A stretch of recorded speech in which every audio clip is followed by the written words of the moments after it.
11th के स्टूडेंटों को अब परेशान होने की कोई ज़रूरत नहीं, क्योंकि आज की इस वीडियो में मैं आपको राजनीति शास्त्र का वार्षिक परीक्षा का पेपर बताने वाली हूं। तो इसे अच्छे से देखिए और स्क्रीनशॉट लेकर कंप्लीट करिए बिना डाउट के।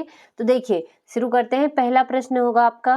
देखिए, पहला प्रश्न है, सही विकल्प चुनिए। तो भारतीय संविधान पूर्ण रूपेण किस दिन लागू किया गया? तो इसका होगा 26 जनवरी 1947 को।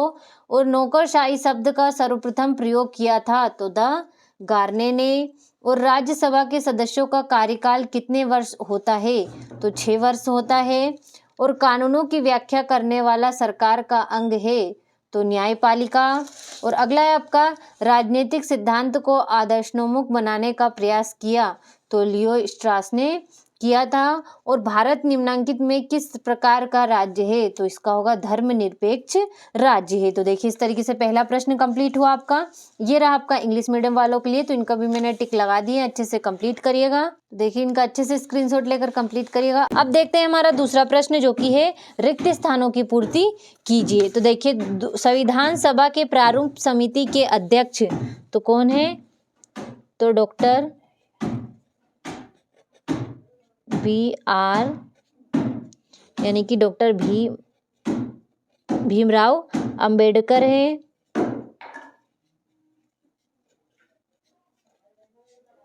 अगला है हमारा, दुनिया में सभ्यता से अधिक व्यापक अधिकार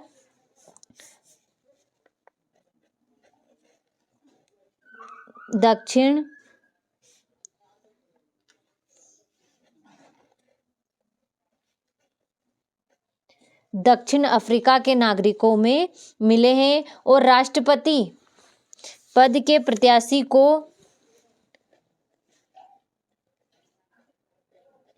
15,000 रुपये जमानत राशि जमा करनी पड़ती है। और भारत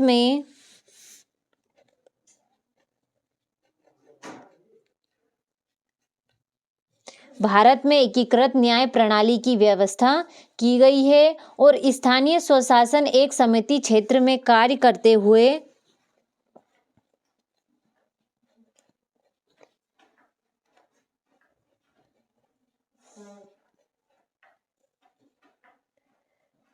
हस्तांतरित शक्तियों का प्रयोग करता है। और ब्रिटिश सरकार के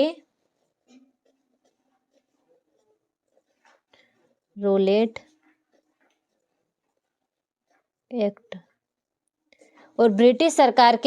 एक्ट ने हमारी व्यक्तिगत स्वतंत्रता के अपहरण का प्रयास किया था। तो देखिए, इस तरीके से आपका दूसरा प्रश्न कंप्लीट हुआ। ये रहा आपका इंग्लिश मीडियम वालों के लिए, तो इनको भी मैंने भर दिया है। देखिए, इन्हें अच्छे से देखिएगा और कंप्लीट करिएगा। अब देखते हैं हमारा तीसरा प्रश्न, जो कि है सही जोड़ी मिलाइए। तो देखिए, पहली आपकी, निरक्षरों को मताधिकार का विरोध, तो इसका होगा आपका JS मिल। अगला है, सर्वप्रथम राष्ट्रपति शासन वाला राज्य, तो इसका होगा पंजाब। राज्य सूची तो होगा 47 विषय। समानता, तो समानता का होगा आपका अनुच्छेद 14 से 18। अगला है हमारा आर्थिक अधिकार, तो इसका होगा आपका न्यूनतम भत्ता। छठा है युद्ध, अकाल या प्राकृतिक आपदा से विस्थापित, तो इसका होगा आपका रॉबर्ट डहल। और मॉडर्न पॉलिटिकल एनालिसिस, तो इसका होगा आपका शरणार्थी। देखिए, इस तरीके से आपका तीसरा प्रश्न भी कंप्लीट हुआ। अब देखते हैं हमारा, ये रहा आपका इंग्लिश मीडियम वालों के लिए, तो आप भी अच्छे से स्क्रीनशॉट लेकर कंप्लीट करिएगा। तो देखिए, चौथा प्रश्न है हमारा, एक वाक्य में उत्तर लिखिए। तो सरकार का जो अंग कानूनों को लागू कराता है उसे क्या कहते हैं? तो उसे कार्यपालिका कहते हैं। अगला है हमारा, भारत की केंद्रीय व्यवस्थापिका को क्या कहा जाता है? तो उसे भारतीय संसद कहते हैं। और अनुच्छेद 356 किससे संबंधित है? अगला हमारा, प्रथम राजनीतिक वैज्ञानिक किस विद्वान को माना जाता है? तो अरस्टू को माना जाता है। और ऑन लिबर्टी पुस्तक के लेखक कौन है? तो इसका होगा आपका JS मील है। अगला है हमारा न्यूनतम आवश्यकताओं की अवधारणा किस पंचवर्षीय योजना में लाई गई, तो होगा 5वीं। आगे हमारा भारत में कौन कौन से धर्म है, तो देखिए इस तरीके से आपका चौथा प्रश्न कंप्लीट हुआ। ये रहा आपका इंग्लिश मीडियम वालों के लिए, तो इनको भी आप अच्छे से देखिएगा और कंप्लीट करिएगा। पांचवा प्रश्न है हमारा सत्य सत्य लिखिए, तो प्राकृतिक समानता जन्म से ही प्राप्त होती है, तो ये आपका सत्य होगा। गांधी जी ने हिंद स्वराज 1909 में लिखी थी, तो सत्य है। महिला पुरुष असमानता के चलते कन्या भ्रूण हत्या का पाप समाज में हुआ है, तो यह आपका असत्य होगा। और भारतीय संविधान में अवसरों की समानता नहीं है, तो ये भी आपका असत्य है। लोकतंत्र में अधिकारों का अधिक महत्व नहीं होता, तो वह असत्य होगा। और कर चुकाना नागरिक का प्रमुख कर्तव्य है, तो ये आपका सत्य होगा। तो देखिए इस तरीके से आपका पांचवा प्रश्न कंप्लीट हुआ। ये रहा आपका इंग्लिश मीडियम वालों के लिए, तो अच्छे से कंप्लीट करिएगा। तो देखिए छठा प्रश्न हमारा संविधान सभा से सत्ताहीन होने के कोई 2 कारण लिखिए। यहाँ से प्रश्नों के आंसर आपको पीडीएफ के माध्यम से बताने वाली हूँ आगे इसी वीडियो में, तो लास्ट तक बने रहिएगा। 9वां हो गया आपका।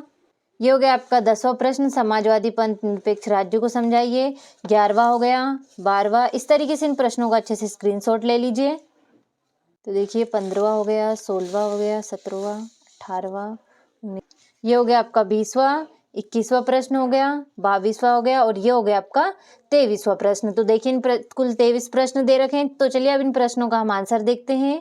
देखिए यहाँ से इन प्रश्नों के आंसर शुरू होते हैं, तो आप इन्हें अच्छे से देखिएगा और स्क्रीनशॉट लेकर कंप्लीट करिएगा, अथवा सहित दिए रखे हैं ताकि आपको कंप्लीट करने में किसी भी तरह की कोई भी परेशानी ना हो। तो देखिए 10वां हो गया, 11वां हो गया। इस तरीके से सारे प्रश्नों के आंसर दे रखे हैं,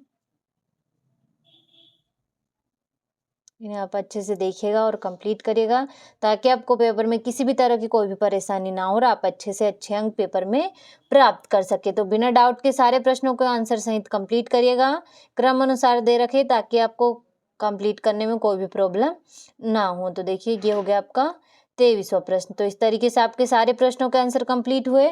अब आप इन्हें बिना डाउट के अच्छे से कंप्लीट करिएगा।